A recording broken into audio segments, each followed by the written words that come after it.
시청자 여러분 안녕하십니까? K스탁 라이브 진행의 온희주입니다. 무협지 한 장면이 나와 있습니다. 이 무협지에서 등장하는 무공 중에 상대의 기운을 흡수해서 자기 것으로 만드는 기술이 있습니다. 바로 그게 흡성대법이라고 하죠. 어제 주식시장에서도 이 비슷한 장면이 펼쳐졌습니다. 어제 코스피는 1% 넘게 오르면서 강세 마감했지만 많은 투자자들은 체감상 하락장 같았다라고 말합니다. 왜냐하면 기존 주도 섹터였던 조선방산, 원전, 전력기기 등이 일제히 약세를 보인 반면에 그동안 소외됐었던 반도체, 2차 전지, 자동차가 급반등하면서 지수를 끌어올렸기 때문입니다. 마치 기존 주도주의 기운이 빠지자 소외주 쪽으로 에너지가 흘러간 느낌입니다. 이른바 시장판 흡성대법이었죠.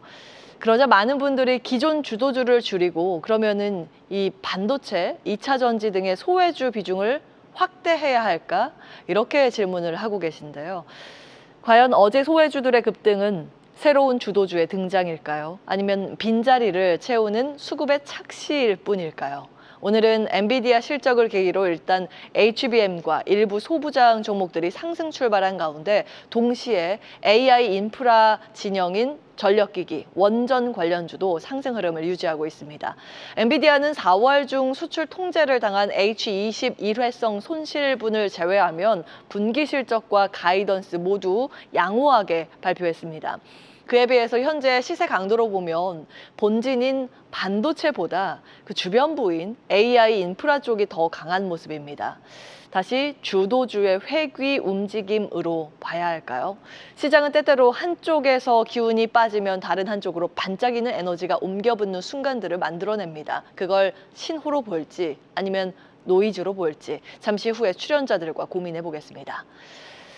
자, 6월 3일 대선을 앞두고 시장에서 점점 더 정책 변화와 구조적 재편이라는 두 단어가 중심축으로 부상하고 있습니다. 글로벌 투자자들도 이에 예의주시하고 있는데요. 현재 두 후보의 경제 기조는 성장 중심입니다. 양측 모두 금융시장 안정과 주택 공급 확대를 핵심 과제로 설정했습니다. 자, 먼저 이재명 후보의 정책 핵심은 재정 확대를 통한 성장 전략입니다. 전반적으로 쭉 보시면 정부 주도형 투자와 분배 강화에 무게를 두고 있는 상황이고요. 한편 김문수 후보의 전략은 민간 주도형 성장에 초점이 맞춰져 있습니다. 전반적으로 보시면 민간 활력 회복과 규제 완화를 통해 성장을 견인하겠다는 전략입니다.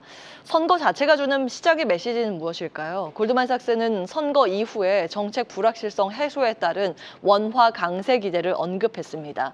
미국발 달러 약세와 아시아 통화 강세 환경 역시 원화에 긍정적인 영향을 줄 수 있다고 판단을 했습니다. 이 노무라 증권은 더 나아가서 한국의 전략, 새 대통령과 임박한 개혁이라는 제목의 리포트를 발표하면서 하반기 코스피 목표치를 2,900포인트로 제시를 했습니다.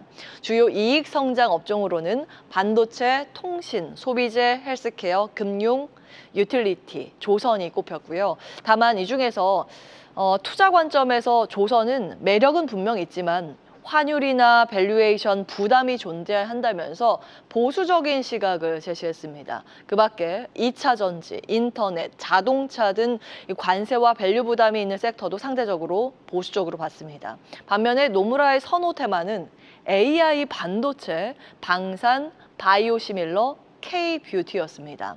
그런데 노무라의 리포트에서 특히 좀 흥미로웠던 부분은 지배구조와 자산 가치에 주목한 내용입니다. 투자 아이디어로 좀 정리해봤는데요. 보유 비핵심 자산이 많은 지주회사, 얘가 좀 나와 있고요.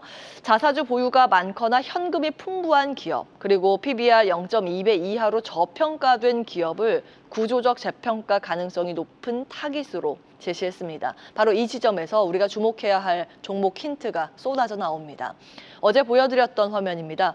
어제 코오롱 급등 배경을 한국 기업 중에서도 보기 드문 수준의 특이한 지배구조라는 점 체크해드렸었고 이와 같은 기업들을 계속 발굴해야 한다고 말씀드렸습니다. 오늘은 그 후속편을 좀 이어가 볼까 합니다. 지주회사 전환 과정에서 투자 기회가 발생하는데 첫 번째는 분할 재상장 직전, 두 번째는 지주사 사업회사 간의 주식 교환 국면입니다. 자, 이 두 부분인데요. 왜일까요?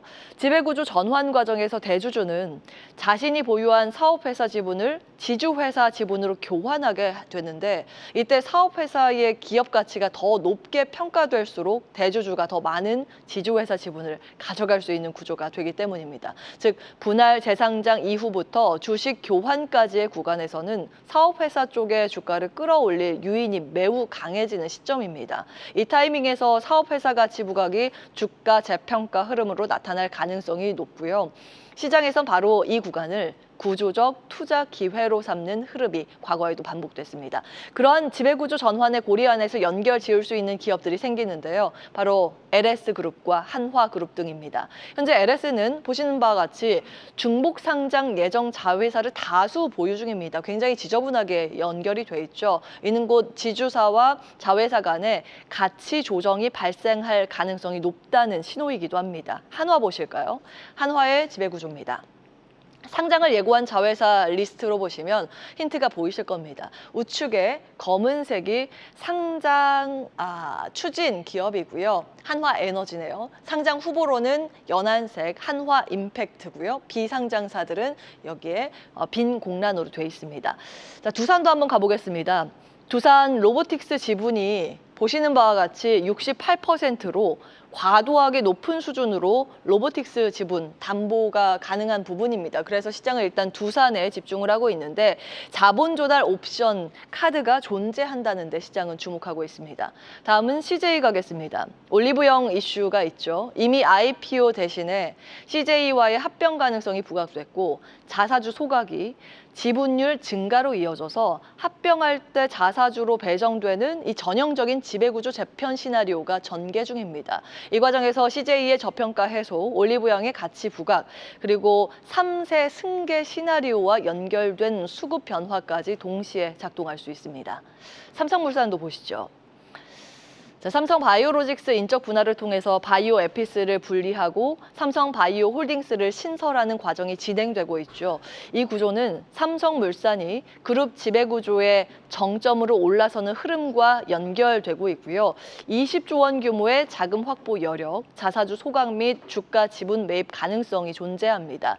이 밖에 소형 모듈 원자로죠. SMR, 바이오, 반도체, 이 삼각축 정비라는 전략적 확장성까지 내포하고 있다는 데 시장은 주목하고 있습니다. SK스퀘어 가겠습니다. SK스퀘어와 SK 또한 주목할 필요가 있습니다. SK스퀘어는 자회사 턴어라운드와 함께 자사주 매입 소각으로 인해서 지주사 디스카운트를 해소해가고 있고요. SK는 실트론, 에코플랜트 등의 히든밸류 자산 매각과 ROE 정상화 전략을 통해서 구조적 리레이팅 구간에 진입 중이라는 분석이 나옵니다. 그래서 오늘 시세가 SK로 몰리고 있다라고도 해석 가능합니다. 자, 마지막으로 한솔홀딩스도 구조적인 힌트를 주고 있습니다. 1분기 실적 흑자 전환과 내부 대비했을 때 70% 이상의 저평가 부분, 그리고 로지스틱스, P&S 지분의 공개 매수 등 지배력 강화와 사업 포트폴리오 정비가 동시에 진행되고 있다는데 시장은 좀 주목하고 있습니다. 이처럼 하나의 지배구조 흐름 안에 들어있지만 각기 다른 타이밍과 구조적 계기를 가진 종목들이 지금 시장 한가운데 놓여 있습니다. 결국 지금 시장은 단기 이슈보다 지배구조라는 훨씬 더 큰 물줄기의 흐름 위에서 방향을 잡고 있습니다. 표면적인 가격보다 그 안에 숨어있는 가치와 의도를 읽어내는 일, 지금이 바로 그런 안목의 싸움이 필요한 시점이 아닌가 싶습니다. 계속해서 다양한 경제 이슈를 알고 싶다면 구독과 좋아요, 알림 설정 부탁드립니다. AI 캐스터 권미정이었습니다.